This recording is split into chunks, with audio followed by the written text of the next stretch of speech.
kita masuk ke topik kedua, yaitu gambaran radiologis COVID-19 oleh Dr. Siani Suryawati. Yuk.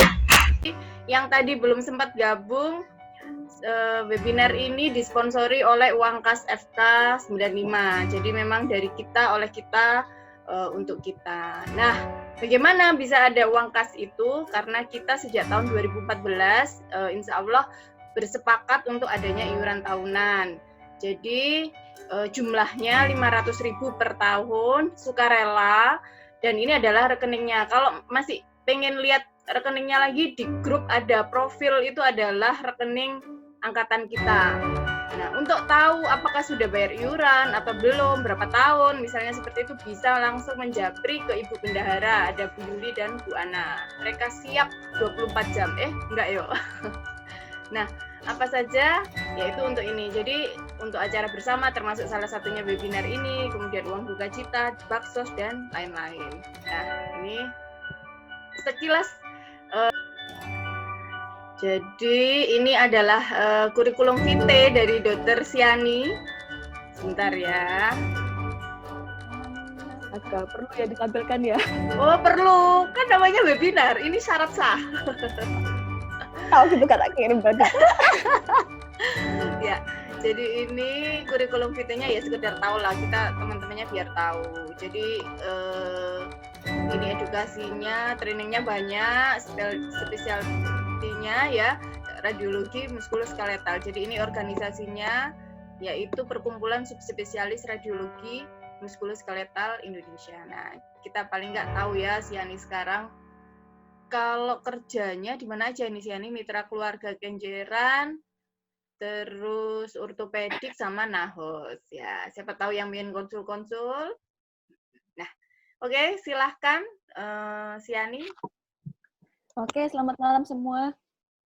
Malam. Kesempatannya seperti biasa, Bandung Bondowoso, candinya baru jadi. Ini fresh from the oven. Kelihatan gede? Sudah. Sudah. Thank you. Jadi ini sejauh ini mungkin yang nggak tahu angka aslinya berapa sebetulnya ya. Seperti biasa. Udahlah. Ini adalah mungkin kalau kita mau lihat, ini kalau dari sisi radiologi. Oke, suaraku kedengaran? Oke. Jadi kalau dari radiologi sih screening pertamanya sebetulnya tetap CXR. Jadi tetap foto polos. Bila foto polosnya itu memang sudah mengarah ke COVID, sebetulnya udah nggak perlu lagi CT scan. Langsung kita isolasi. Jadi peran CT scan di sini ini adalah kalau gambaran CXR-nya itu tidak pasti atau normal, baru kita melakukan CT scan. Karena dengan CT scan ini nanti mungkin akan ada penentuan dia mau dimasukkan ruang isolasi atau MRS di ruang non-isolasi COVID. Intinya sih itu. Kalau untuk gambarannya COVID secara radiologis, itu sangat bergantung pada keparahan penyakit dan waktu saat dia datang ke rumah sakit. Jadi pada saat pasien itu mungkin datang pada saat awal-awal timbulnya gejala, dan gejalanya pun ringan, maka imaging itu bisa normal. Baik pada foto polos, bahkan pada CT. Jadi sekali lagi antara disease severity, jadi keparahan penyakit, biasanya kalau secara radiologi kita menggolongkannya ke 4. Mild, moderate, severe, dengan very severe. Jadi kalau dia memang disease-nya itu severe, meskipun pada awal dia biasanya akan timbul gejala. Tapi kalau dia sudah mild, waktunya juga masih awal, biasanya bisa normal gambarannya, normal sama sekali. Biasanya paling nyata itu kalau pada foto polos, itu sekitar 10-12 hari sejak gejala pertama muncul. Gambarnya adalah berupa gambaran seperti awan-awan putih, airspace opacities kita bilangnya, jadi seperti infiltrat, sama seperti pneumonia coronavirus yang lainnya. Yang menarik di sini adalah pada COVID itu adalah distribusinya. Distribusinya itu seringkali bilateral, jadi kanan-kiri ada, periferal, jadi di pinggir-pinggir, dekat kosta, tepi-tepi kosta di rongga toraks itu, dan seringkali di daerah lower zone, di bawah. Dan ini akan menyusahkan kalau pasiennya perempuan. Karena di lower zone ini nanti akan ada overlap dengan gambaran dari mame atau payudara. Jadi kadang memang menyusahkan, ini benar ada perselubungan atau ini cuman overlap dari soft tissue dari payudara. Ini contoh adalah gambar, ini real patient, memang pasien saya di rumah sakit. Jadi ini pasien usia muda, 19 tahun. Ini yang kita namakan gambaran infiltrat. Teoritis sih memang bilangnya bilateral, tapi bisa juga kelihatan cuma begini aja. Ini infiltratnya. Ini yang lebih ringan, very mild case, cuman dia memang datang dengan gejala panas, batuk, dan ada riwayat kontak. Infiltratnya cuman ini, yang di bawah, kanan bawah. Taunya gimana kalau kalian kebetulan ini karena pasiennya laki, jadi nggak ada bayangan mame, kanan sama kiri beda. Jadi patokannya kita radiologis itu memang kalau organ tubuh yang berpasangan, kanan kiri, itu dalam keadaan normal pasti sama atau hampir sama. Begitu ada perbedaan, biasanya salah satu pasti abnormal. Ini adalah pasien di rumah sakit saya juga, real case. Jadi ini kedua foto ini selang 7 hari. Selang persis seminggu, yang ini foto hari ini, tadi pagi. Jadi pada foto awal, ini dia memang datang dengan febris. Ada febris, ada batuknya. Pada foto awal, kalau menurut saya sih tidak ada apa-apa. Masih gambarannya normal saja untuk foto konvensional. Tapi kemudian dia dipulangkan, mungkin dengan nasihat isolasi diri. Hari ini dia datang kembali, masih febris, masih batuk, kemudian dilakukan foto ulang. Dan hasilnya adalah ini. Di parahila dan parakardial kiri ada perselubungan ringan, tipis yang pada foto sebelumnya tidak ada. Jadi ternyata memang ada infeksi viralnya. Kalau ini pasien yang dirawat, real patient juga, pasien dirawat, ini foto awal, ini foto 4 hari setelahnya. Jadi opasitasnya itu khasnya untuk COVID seperti ini. Dia di pinggir-pinggir. Tengahnya sih, kalau foto toraks normal itu tengahnya memang hitam gini. Harusnya sampai ke tepi juga dia lebih sepi, lebih hitam, karena kan corakan bronchovaskular itu kalau ke perifer semakin kecil. Tapi ini ada infiltrat, di basal juga, ini juga ada. Ini setelah dirawat 4 hari, kita lihat ada pengurangan densitas. Jadi infiltratnya seperti ini, jadi begini. Yang di kiri ini juga sudah mulai berkurang. Jadi ada, kalau secara radiologis ada perbaikan memang. Nah, untuk pembedaan dengan penyakit yang lain, karena di Indonesia ini memang kan masalah penyakit infeksi itu masih banyak sekali. Selain COVID, kita sebetulnya yang ada itu laten itu adalah TB. Kalau COVID seperti ini, gambarnya, ini infiltratnya patchy, nodular, diffuse, bilateral. Kalau ini adalah kasus TB, pasien lain sama-sama usia muda sebetulnya. Ini ada gambaran retikuler, jadi gambaran garis-garis dengan bintik-bintik kecil, itu kita katakannya istilahnya retikulogranular.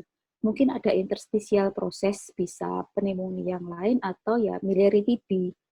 Sedangkan yang di sini ada proses fibrosis, mungkin penebalan pleural dengan ada kavitas-kavitas yang di kiri ini. Untuk diagnosa pastinya sih pasti bukan dari foto, tapi tetap ke arah dari PCR. Jadi kalau yang ini kita harapkan dari PCR-nya ketemu genom dari coronavirusnya, kalau ini kita ambil dari, ya harusnya ketemu TB-nya pada pengecatan TB dari sputum. Jadi pada fase-fase awal mungkin COVID itu hanya akan terlihat gambaran infiltrat samar-samar tipis-tipis. Kalau dia memberat, progresif, maka gambarannya itu akan menjadi patchy distribution atau mungkin konsolidasi. Konsolidasi itu lebih padat daripada sekedar infiltrat. Pada keadaan yang severe, pada pasien-pasien yang kritikal itu begitu banyak nanti gambaran dari infiltrat dan konsolidasinya, sehingga parunya itu akan nampak putih. Secara radiologis kita akan menyatakan itu white lung. Sedangkan dibedakan dengan penyakit yang lain, TB misalnya, atau pneumonia yang non-COVID. Kalau pada COVID itu jarang sekali ada pleural effusion. Tapi kan di kedokteran tidak ada yang 100%, ya namanya jarang ya, kira-kira cuma 3% gitu aja. Ada sih, tapi jarang. Ini pasien real juga datang ke rumah sakit, keluhannya ya juga bukan khas COVID, nggak batuk, sesek, demam, ya lemes sih. Tapi dokter UGD-nya di keterangan klinisnya cuma bilang electrolyte imbalance. Gambarnya ada patchy ovasitas, putih-putih-putih di kedua paru bilateral, dan distribusinya cenderung perifer. Ini juga pasien datang ke UGD, keluhannya juga dispepsia. Dispepsia di foto polos ternyata ada infiltrat di kanan dan di kiri.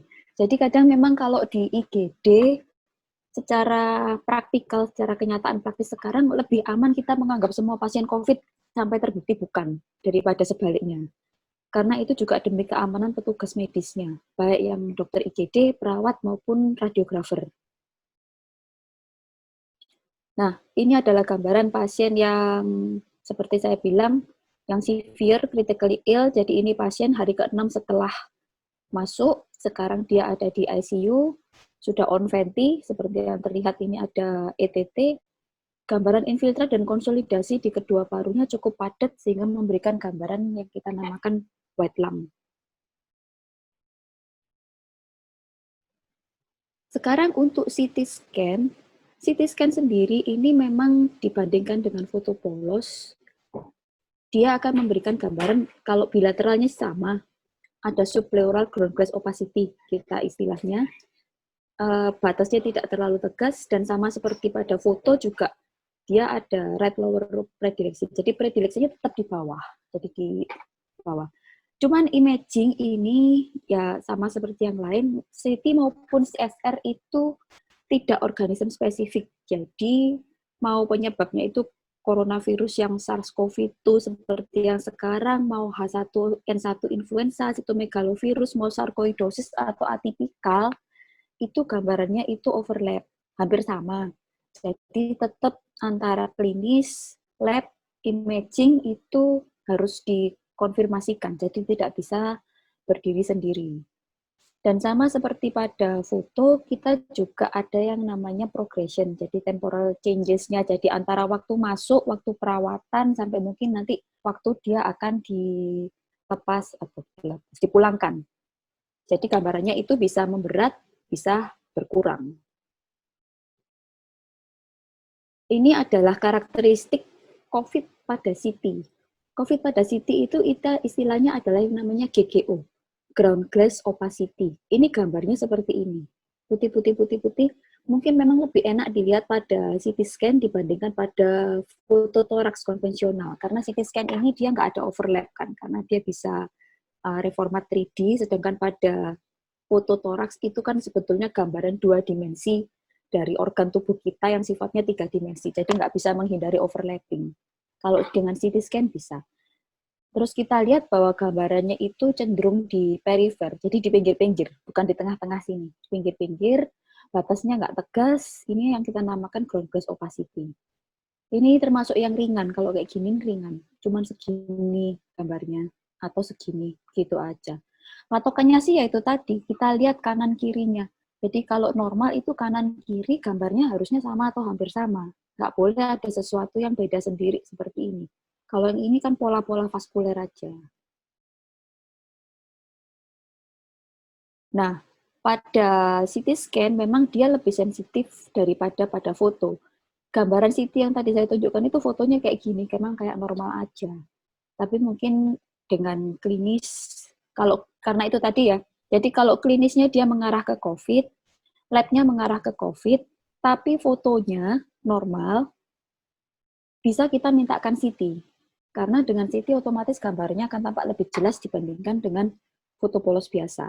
Tapi kalau di fotonya sudah kelihatan, sebetulnya sih kalau saya pribadi nggak perlu dia di CT ulang. Pada CT pun ada yang namanya temporal CT change, jadi ada perubahan gambaran CT sesuai dengan waktu. Ada 4 tahapan pada CT yang sudah diteliti dan dilaporkan sampai sejauh ini. Ini literaturnya mungkin kalau ada yang berminat. Jadi pada tahap awal, kira-kira hari pertama sampai hari keempat, itu masih bisa normal, atau hanya GGO minimal, ground glass opacity minimal. Jadi kira-kira 50% dari pasien itu akan memberikan gambaran CT normal kalau dia datang pada hari kedua sejak onset gejalanya timbul.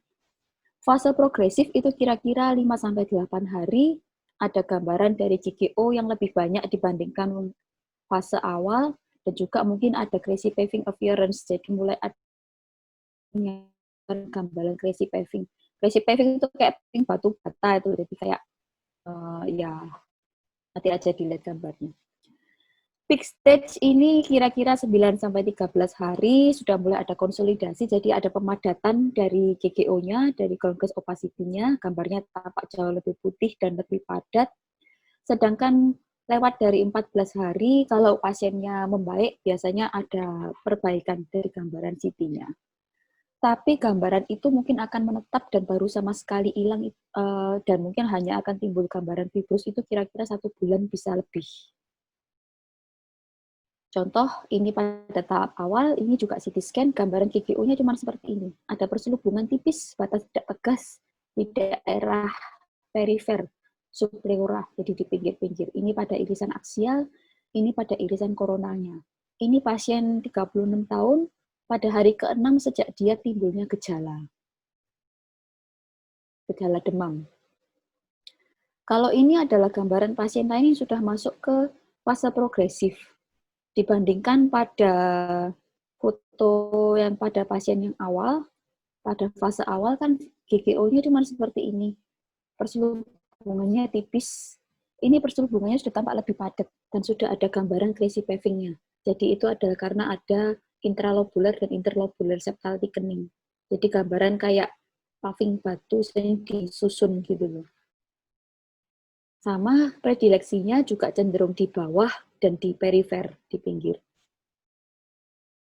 Ini sama juga pasien pada fase progresif, pasien 78 tahun, ada kontak, ini ada gambaran crazy paving, jadi kayak paving batu bata yang kita susun mungkin di halaman. Kemudian ada GGO-nya sudah di multifokal, jadi kanan ada, kiri ada, pada bilateral, cuman nggak selalu harus sama persis jumlahnya antara kanan dengan kiri.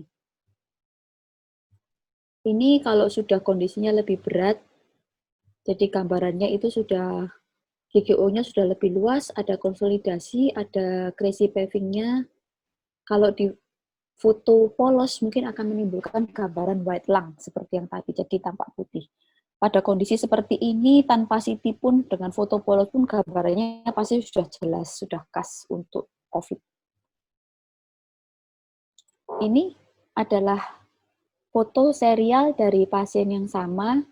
Jadi ini 3 hari setelah timbulnya gejala, ternyata dia sudah ada konsolidasi dan GGO, letaknya di subpleural, masih cenderung di perifer, di belakang, pada lobus medius dan lobus inferior dari paru kanan. Ini kemudian CT ulang setelah 1 minggu, setelah 2 minggu. Jadi pasien ini memang membaik kondisinya.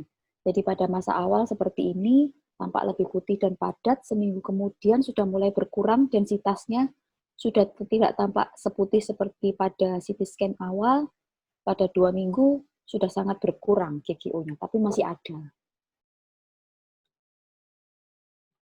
Ini juga pasien yang dievaluasi serial dengan CT, dengan perbaikan, ini dia datang pada hari ke-6 setelah timbulnya demam.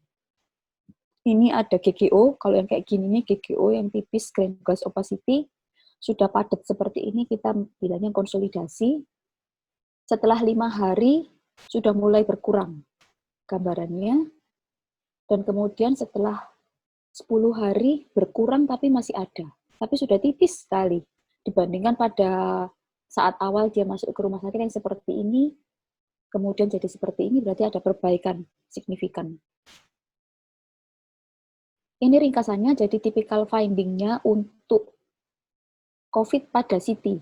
Ada multifokal ground-glass opacity, jadi gambaran putih-putih seperti tadi, ill-defined, multifokal itu berarti ada di beberapa tempat, cenderung di pinggir, cenderung di bawah, batas tidak tegas, kemungkinan ada vascular thickening, GGO-nya itu bisa berupa bentuknya bulat-bulat, ya bisa bulat, bisa melebar, terserah penyakitnya juga sih.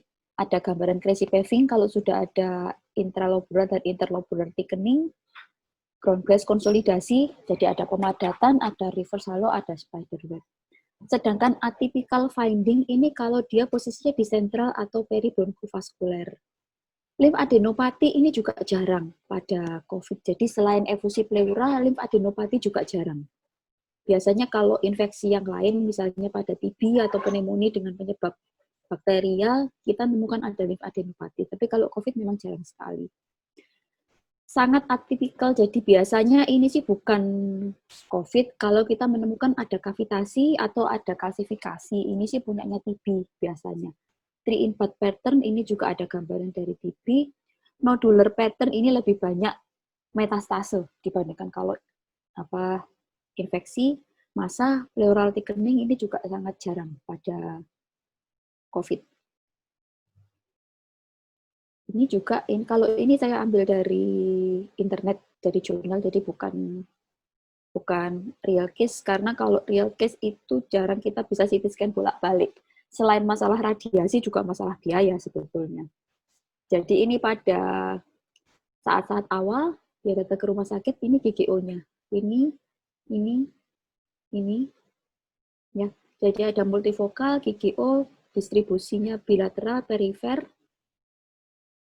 Kemudian ini 3 hari setelah CT scan yang tadi sudah tampak lebih banyak, meluas, densitasnya pun bertambah, jadi tampak lebih putih daripada yang saat-saat awal dia datang.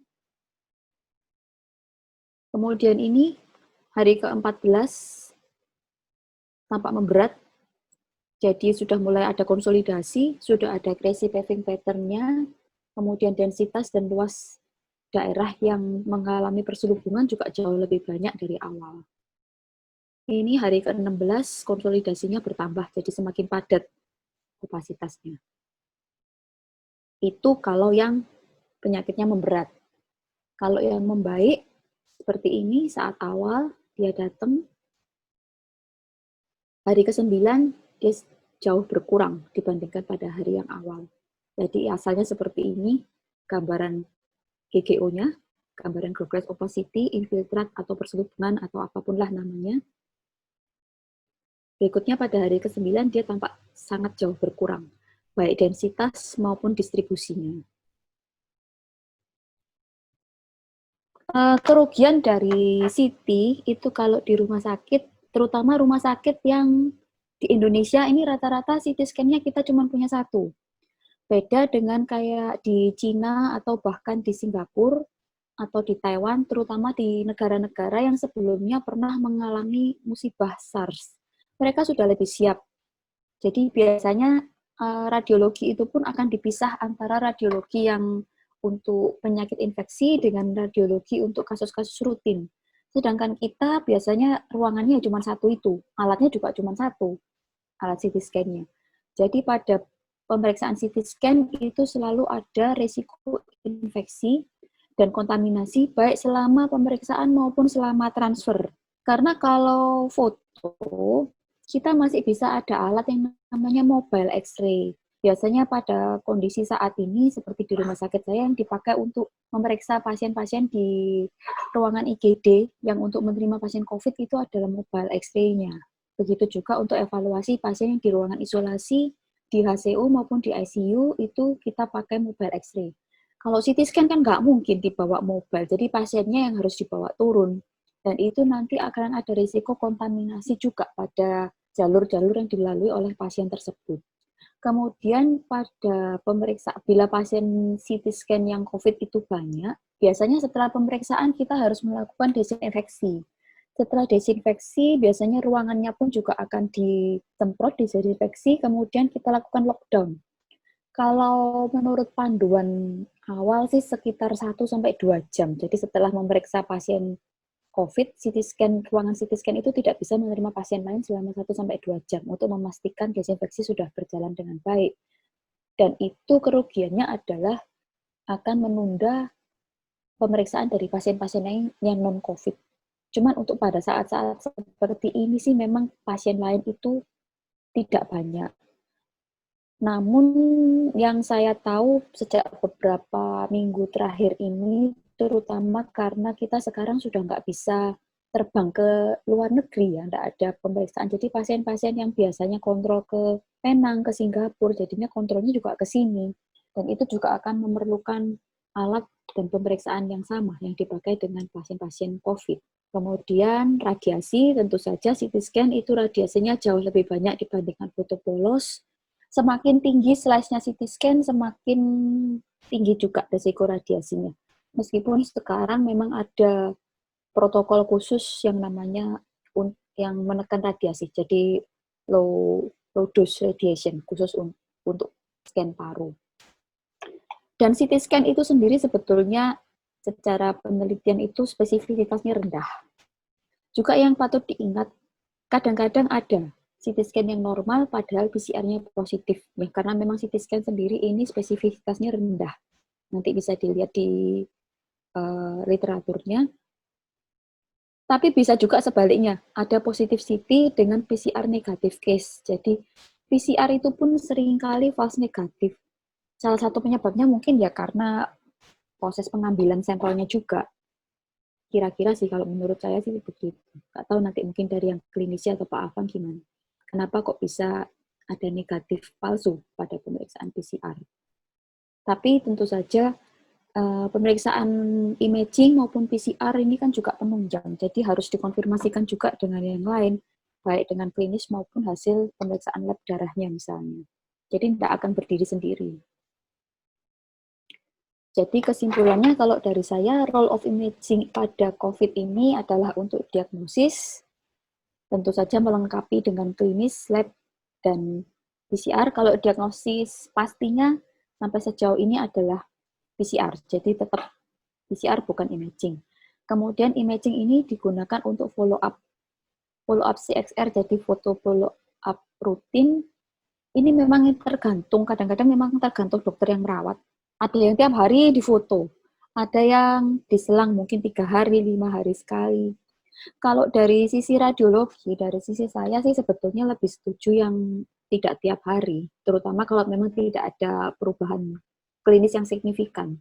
Karena bagaimanapun juga dengan melakukan foto pada pasien-pasien COVID itu akan ada risiko infeksi, baik bagi petugas radiografernya maupun infeksi pada alat-alatnya, kontaminasi pada alat-alat.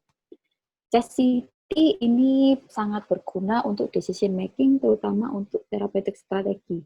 Untuk diagnosis juga bisa, terutama kalau CXR-nya misalnya inkonklusif.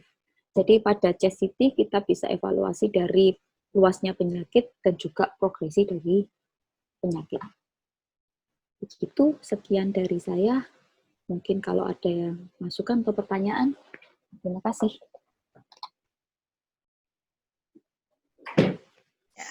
Terima kasih, Siani.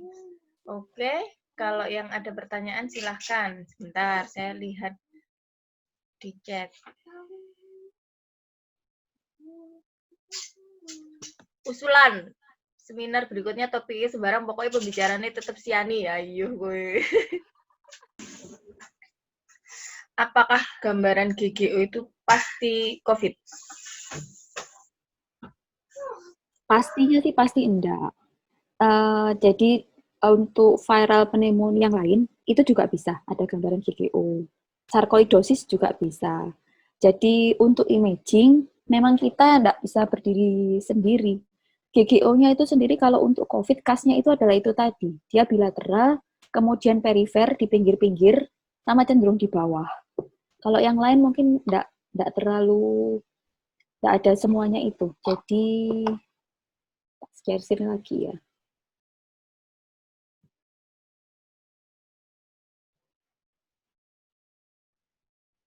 Untuk COVID itu seperti ini loh, jadi GGO-nya dia itu. Jadi di pinggir-pinggir.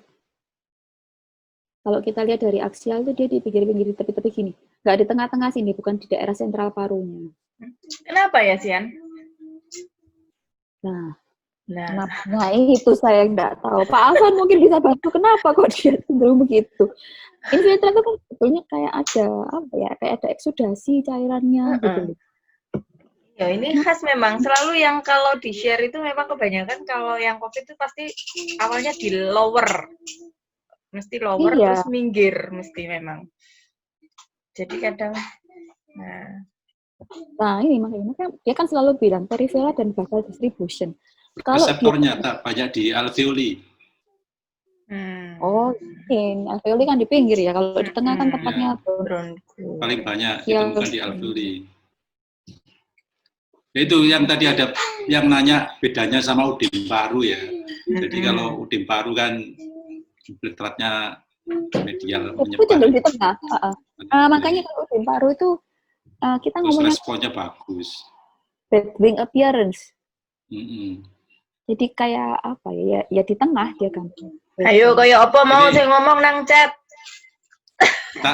Ini ada foto-foto banyak tak kalau ya. biar di komentari Siani. Ganti share screen-nya. Oke, Avan silakan. Bilateral sebetulnya, apalagi kalau pada fase awal.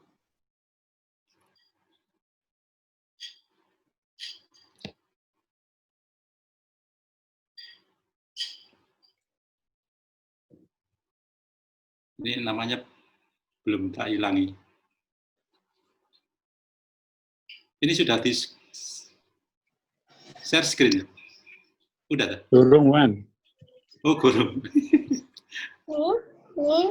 Aku ambil tako ya, minta pendapat, saran buat Pak Avan sama Dr. Siani. Jadi kan kalau untuk kasus-kasus medis kan gampang, maksudnya kita masih bisa telisik untuk anamnesis sama pemeriksaan. Nah, yang kadang-kadang susah itu pada kasus-kasus emergency surgery. Misalkan kausanya bukan karena demam atau apa, tapi contoh trauma kapitis, kemudian stroke yang butuh emergency surgery. Nah, ini patokannya apa ini supaya kita bisa lebih aware? Ini karena kan banyak OTG, orang ini mungkin nggak ngeluh, ada keluhan apa, tapi tiba-tiba trauma, kemudian ronsen torak labnya kok sepertinya ada arah ke COVID. Nah, itu gimana tuh? Soalnya di sini nih, di Palembang banyak kasus kan dokter bedah yang terpapar dan residen itu banyak juga yang sampai kapan hari itu pernah jadi outbreak, hampir separuh residen diisolasi. Nah, mohon pencerahannya nih Dokter Avan sama Dokter Siani. Terima kasih. Kalau yang saya tahu sih di rumah sakit tempat saya kerja ya, kalau yang non BPJS kayak DNH yang nggak terima BPJS gitu, mereka melakukan screening ya cukup banyak. Jadi pasien-pasien yang pre-op seperti itu emergensi ya mau nggak mau dimintakan chest CT. Kalau nunggu PCR kan memang lama. Tapi kalau butuh operasi emergensi ya paling gampang periksa darah sama chest CT pasti. Jadi dimintakan chest CT-nya. Bukan foto lagi kalau mau operasi. Jadi CT scan, terus kalau memang nggak bisa dihindari ya, tapi hasil CT-nya apapun kayaknya mereka tetap pakai APD level 3 untuk operasi. Ya, betul. Jadi ini masalah kebijakan, On. Jadi di rumah sakit itu yang pertama diputuskan apakah tetap mengoperasi atau enggak kalau pasiennya COVID. Jadi kalau disebut operasi emergensi, otomatis kan harus dioperasi. Baik COVID atau non-COVID dioperasi. Nah, ini mulai awal harus disiapkan dari sarana prasarananya. Mulai alur pasien masuk, tekanannya di OK yang harusnya OK dulu tekanan positif sekarang diubah, ada salah satu yang harus diubah tekanan negatif, kemudian sejawat anestesinya, cara pembiusannya, kemudian ada modifikasi pembuangan dari ekspirasi dari pasien yang dibius, kemudian APD-nya otomatis harus level 3. Jadi kalau operasi emergensi ya nggak peduli COVID atau non-COVID, kalau memang kebijakannya mengerjakan ya harus dikerjakan dengan persiapan. Tapi kalau screening tetap dilakukan ya. Kalau saat ini ya memang butuh ronsen, kemudian darah sama rapid yang bisa dikerjakan. Tapi kalau emergensi kan sebenarnya nggak peduli, ya tetap dianggap COVID kalau memang ada faktor risiko atau gejala-gejala COVID. Jadi kebijakan mulai awal harus disiapkan, ruangannya, tenaganya, alur pasien ini yang penting. Kadang-kadang kalau OK kan tidak sesuai ruang isolasi alurnya. Kadang-kadang gitu, kadang-kadang kita masuk, kalau di sini alurnya curiga COVID di triase ada ruang khusus. Cuman kadang-kadang sering kali pasien juga kalau masuk ke OK, masuk OK itu kalau misalnya ada COVID ya nyiapkan, itu harus kosong semua. Kemudian desinfektan, karena ada obat-obat desinfektan yang memang butuh waktu sejam, ada yang 2 jam baru boleh dipakai lagi, itu ada tergantung obatnya, tergantung alat desinfektannya. Itu kan masalah kebijakan rumah sakit. Jadi kalau memang diputuskan untuk melaksanakan operasi, ya harus disiapkan. Kalau nggak disiapkan jangan mau. Oke, selanjutnya ya terima kasih banyak juga untuk penjelasannya Pak Oni, juga untuk pertanyaannya. Ini sudah ada 2 yang raise hand, jadi ini Lulu ya, boleh silakan Lulu. Nah ini gambarnya tapi muncul ya? Muncul.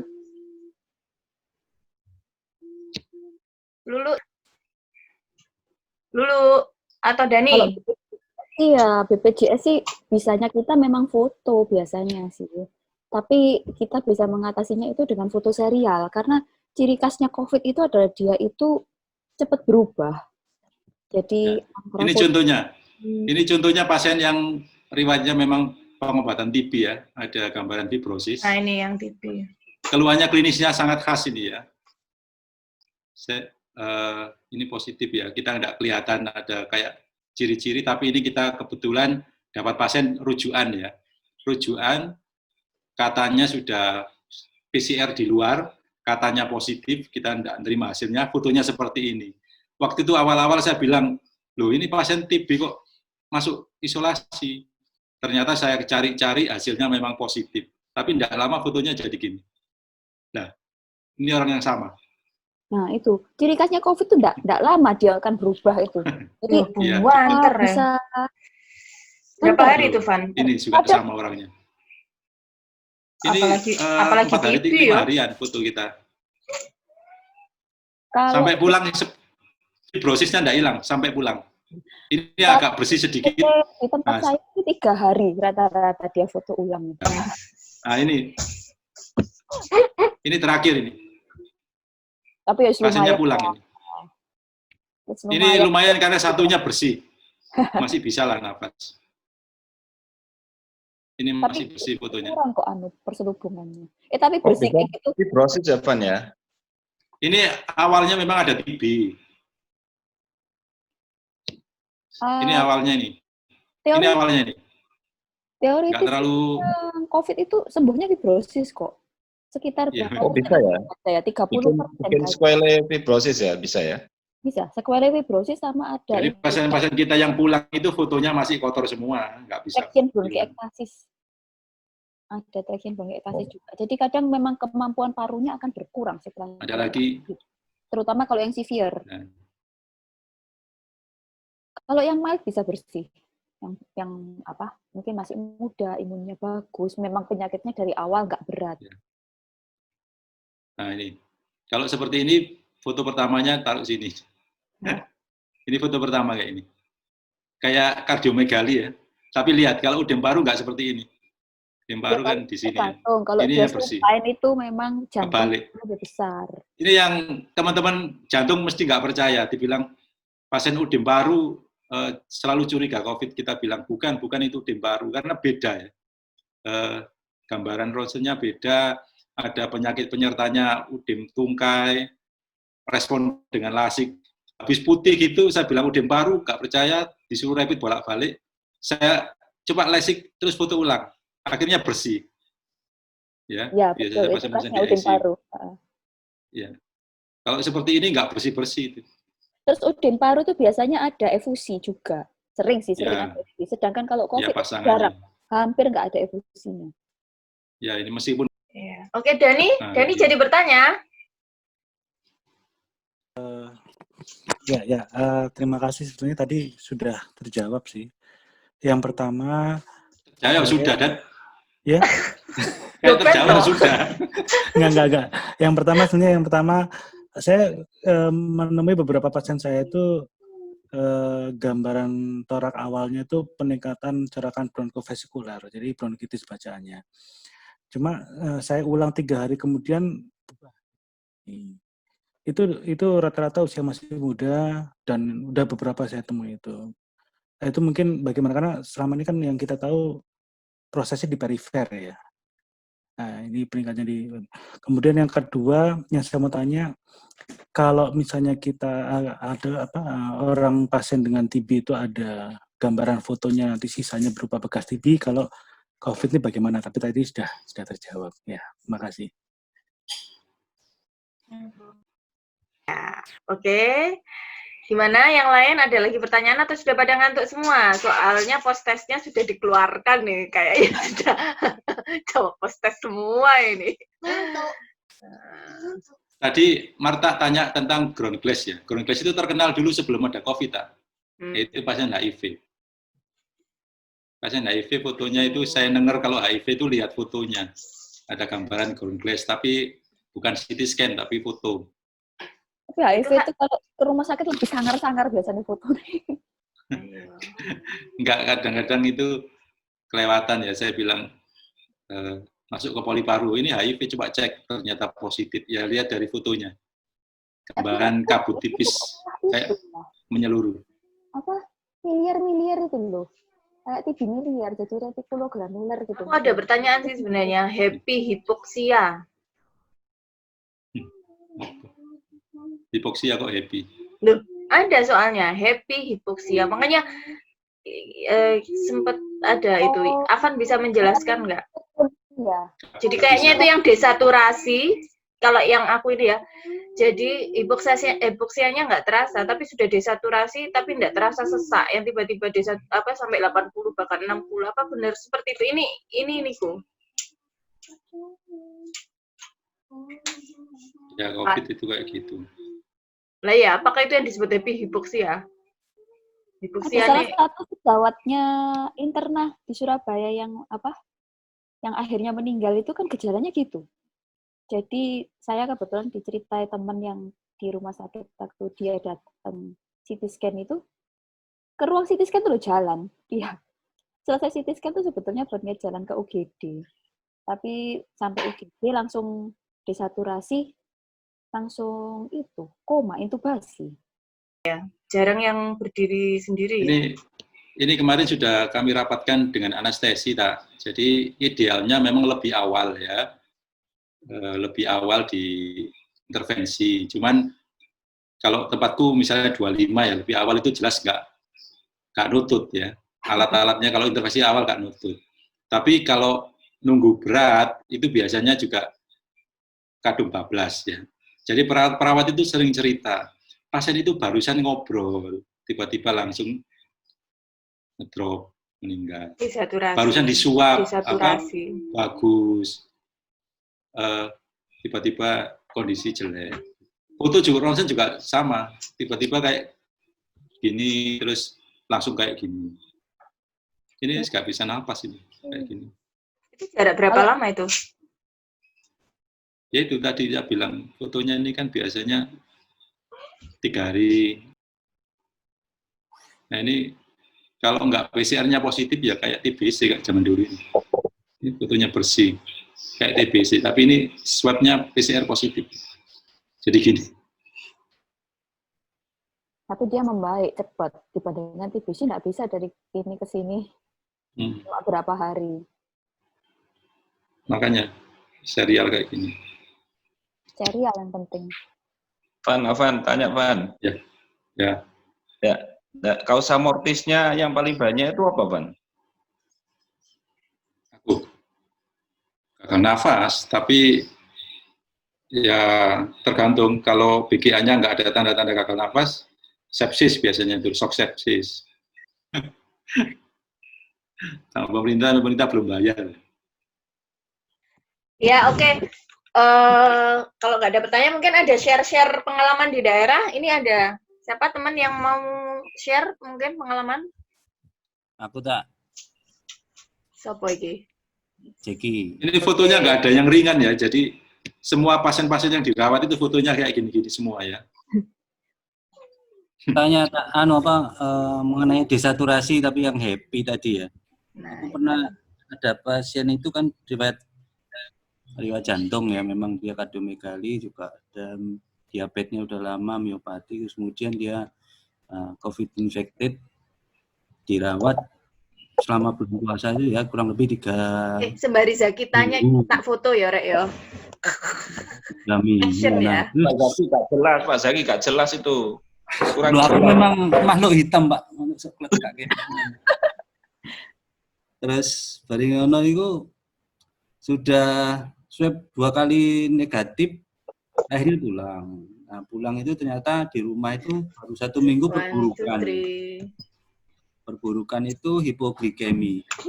Misalnya hipoglikemi karena diabetes, mungkin dia inteknya. Nah, terus kemudian sebelum meninggal itu Van, ada desaturasi. Jadi sama persis kayak yang kamu gambarkan tadi. Habis ngobrol dan sebagainya. Di situ gak ada apa-apa kali. Yang elektrolit normal semua. Gagal napas kriteria nggak masuk PGA-nya. Ini sama IPD sama paru juga bingung. Ini kok iso, kok endi gitu. Swayai. Lah iya. Aneh itu. Mau pasang venti pun juga Enggak gagal nafas. Enggak gagal napas gitu. Fotonya ya enggak terlalu jelek-jelek banget itu. Tapi Sudden death ya bidangmu tuh, Jack, jantung, Jack. Iya, tapi wis komatus sih arti apa ya. Homeopati udah lama dia. Iskemik homeopati. Itu ada reseptornya juga di otot-otot jantung itu. Makanya. Ya, jadi dia kejang, tapi bertahan 1 hari. Tapi enggak lama 1 hari itu. Kejang berulang terus. Nah, kalau ada hipoglikemi lama kan otaknya kejang ya. Iya, makanya. Tapi udah dikoreksi kejar-kejaran kayak gitu. Sempat membaik. Cuma kejang berulang gitu loh. Konsulkan neuro nggak nututi udah ini apnu. Jadi sudah PCR negatif ya? 2 kali sudah negatif. Iya, PCR. Tapi awalnya positif. Awalnya positif dan itu satu keluarga di swab itu positif semua. Nggak sempat CT kepala kontras. Nggak sempat CT scan-nya waktu itu di CT scan untuk kepalanya itu karena udah keburu itu kejang terus cepet akhirnya itu. Aritmia juga enggak ada. Jadinya ya. Ya mungkin viral encephalitis kayak gitu. Iya. Tapi sangat cepatnya itu loh kok. Wong pagi masih disuapin atau jam 9 kejang. Langsung. Ayo yang lainnya mungkin ada lagi? Sebelum saya tutup. Atau masih mau ngobrol? Boleh, saya sediakan sampai jam 12 malam. Ya, boleh. Tanya boleh. Boleh. Ya. Kalau untuk anak, itu sama ya, Siani ya, gambaran GGU juga untuk anak-anak? Sama. Ini mumpung Firani masih ya? ada tuh. Cuman kalau anak sih, aku nggak menyarankan dia CT scan karena radiasinya. Jadi lebih baik foto serial. Jadi hari ini foto, mungkin 3 hari lagi foto. Pasien juga kan kalau anak-anak di CT scan. Nah, maksud saya gambaran radioliknya sama juga. Sama aja sih. Nggak tergantung umur kan gambaran radiologis itu. Kalau untuk efek.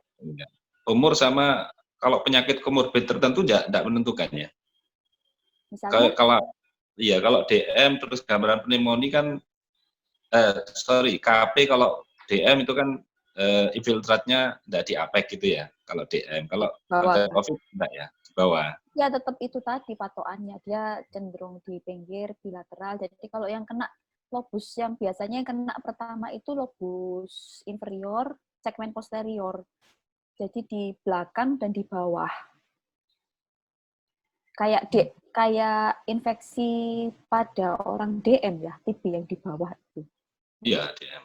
Nah, ya kayak gitu. Cuman kalau TB itu gambaran dari CT scan-nya itu 3 in 1. Kalau ini GGO. Bedanya di situ. kelihatan sih sebetulnya. Terus klinis yang lain pasti. Jadi kalau misalnya TB kan dia udah agak lama gejalanya. Kalau untuk yang COVID kan biasanya mungkin ya dia datang ke rumah sakit nggak sampai rada akut. Cuman yang sering sekarang itu jadinya dia gejalanya nggak spesifik. Kalau yang saya dengar ceritanya teman-teman di IGD sama klinisi lain. Kalau demamnya sih mungkin iya, selalu ada. Tapi untuk batuk seseknya jarang. Malah kadang saluran pencernaan gejalanya. Di screening foto COVID. Jadi kalau mau memasukkan pasien MRS itu minimal harus ada DL sama fotonya. Takutnya kecolongan, ternyata COVID udah kadung kita masukkan di ruang rawat biasa, COVID. Nanti jadi yang pasien yang lain sama perawatnya ikut kena, yang bikin kecolongan kan itu seringkali. Oke. Mungkin ada Firani komentar. Kalau yang tahuku di Sutomo ya, itu kan ada 3 yang positif sedikit banget kok pada anak itu.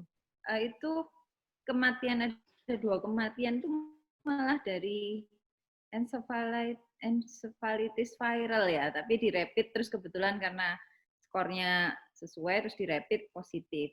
Tapi kalau yang pneumonia rata-rata ringan dan pulang. Yang positif di Sutomo hanya juga cuma 4 kalau untuk anak. Untuk bayi hanya 2 yang positif rapidnya, tapi swab-nya negatif semua. Kasus meninggal anak nggak ada ya, Fir ya? Ada 2 itu di Sutomo, tapi tapi bukan pneumonia. Iya, selalu datangnya itu sentral, datang tidak sadar, terus panas tinggi, di rapid positif, di swab positif. Punya ada. Iya, yang banyak meninggal itu kalau dilihat-lihat, terutama kalau obes ya, pasien-pasien obes, diabetes itu, aduh, prognosanya jelek itu. Kalau fotonya diabetes itu, kata dia nanya TB ya di basal ya. Diabetes pada COVID ini lebih luas, cepat putih. Kuncinya itu, progresinya cepat kalau COVID dibanding yang lain. Cuma prognosisnya memang jelek ya kalau obes sama diabetes ya untuk COVID.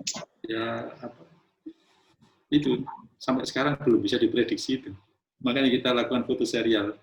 Ada yang diabetes baik-baik aja ada. Moderator Randi, moderator tidur. Moderator nganu iki lho, chat meneh iki lho, soalnya ada beberapa kayaknya teman yang ikut tapi nggak ngisi poster. Oh, di chat itu. Kak, ada tambahan, Kak. Oh iya, silakan. Kemarin dari dari Kementerian Kesehatan Malaysia ada ini info Malaysia ya. Mungkin bisa kita lihat bersama. Disampaikan ada beberapa penelitian yang sudah dibuat oleh Cina, Korea, Jepang, Singapura yang mengatakan bahwa COVID ini ada waktu-waktu tertentu yang virulensinya akan turun. Seperti yang dirilis oleh Cina mungkin ya. Pada saat 7 hari setelah seseorang itu dijangkiti oleh COVID, hari ke-7 dan seterusnya dia sudah tidak menularkan kepada orang lain. Nah, ini mungkin penelitian yang baru dirilis lah, tapi coba lihat sendiri nanti. Cari dari Singapura, Taiwan, Korea, dengan Jepang dan Cina. Ada 5 negara yang buat penelitian. Dan rata-rata menemukan pada hari ke-7 setelah orang itu dijangkiti positif COVID, setelah itu tidak menularkan pada orang lain. Kemudian masa yang paling menularkan adalah pada hari pertama orang itu dinyatakan positif dan ada gejala. Contohnya waktu hari pertama gejalanya demam, hari pertama itulah tertingginya virulensi yang disebabkan yang boleh menularkan pada orang lain. Setelah itu akan menurun mengikuti keluarnya imunoglobulin dari badan, dari tubuh orang-orang yang sakit itulah. Berhubung dengan orang-orang yang sakit dengan komorbid seperti kencing manis ataupun darah tinggi, sakit jantung. Kenapa orang yang ada komorbid ini dia punya prognosinya jelek? Karena disinyalir imunoglobulinnya tidak sempurna seperti orang-orang yang sehat. Nah, jadi itu yang di Malaysia nih, kalau ada orang-orang yang seperti itu, penanganannya agak berbeda dibandingkan dengan orang-orang yang tiada komorbid. Kalau dilihat dari hasil perawatan yang ada di sini, banyak berlaku kematian itu pada orang-orang yang ada komorbid dan anak-anak di bawah usia 5 tahun. Menurut data dari Kementerian Kesehatan, 60% pasien COVID yang meninggal di Malaysia berusia 60 ke atas dan ada komorbid. 30% anak-anak dan 10% adalah yang orang-orang muda yang tidak sakit. Daripada segi penanganannya seperti yang Siani dengan Afan jelaskan tadi, tapi nang Malaysia ini lebih sederhana. Jadi X-ray, CT scan itu tidak selalu dibuat untuk orang-orang yang sakit COVID, tetapi lebih kepada tanda-tanda vital. Jadi kalau misalnya orangnya itu dilihat sudah kurang kuat, kurang bagus kondisinya, itu terus dimasukkan ke ICU. Tapi untuk orang-orang yang biasa diletakkan di tempat-tempat yang biasa ya.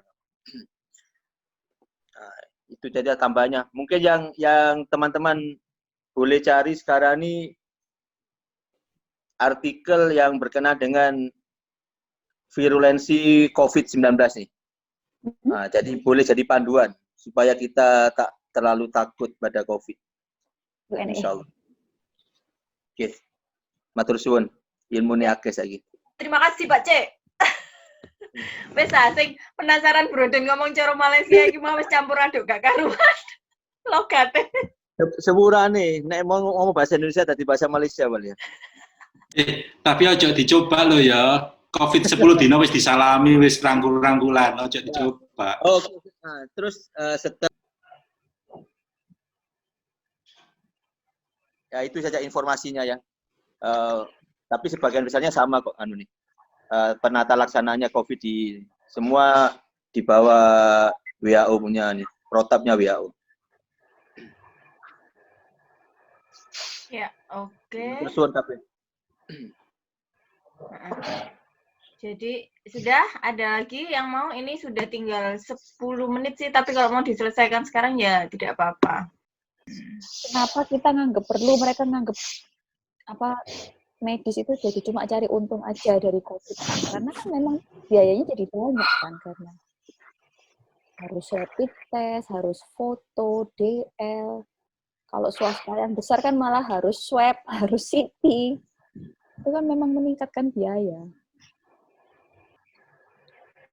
Ya komunikasinya dari awal. Kalau di tempatku mulai awal sudah ada tanda tangan kalau memang suspek COVID, perlakuan dari awal sampai akhir itu perlakuan COVID termasuk isolasi, termasuk nanti kalau meninggal perawatan jenazahnya itu tanda tangan di depan dari awal. Kalau di depan sudah tidak mau menolak, ya kita tidak bisa apa-apa.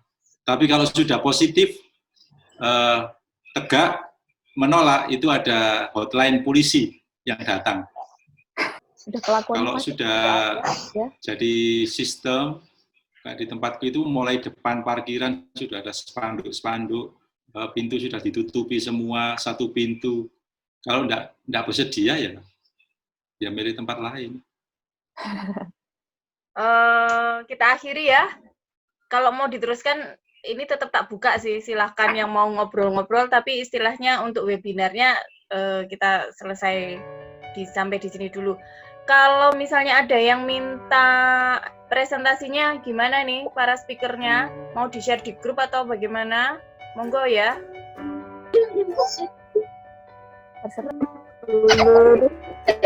Ya, terima kasih kami ucapkan Todong untuk menjadi speaker malam ini. Insya Allah kita usahakan webinar ini bisa berlanjut. Yang berikutnya diumumkan sekalian. Sebentar Pak, ini mau saya umumkan. Tentang ANC dan perawatan bayi di era pandemi. Nanti kalau nggak salah di situ kan saya siapkan kolom juga untuk usulan topik-topik berikutnya. Nah nanti saya list mana yang banyak, tapi untuk 2 minggu ke depan karena speakernya alhamdulillah sudah bersedia semua. Jadi untuk yang 2 minggu lagi sudah pasti tentang topiknya tentang ANC dan perawatan bayi di era pandemi COVID-19. Itu ya teman-teman.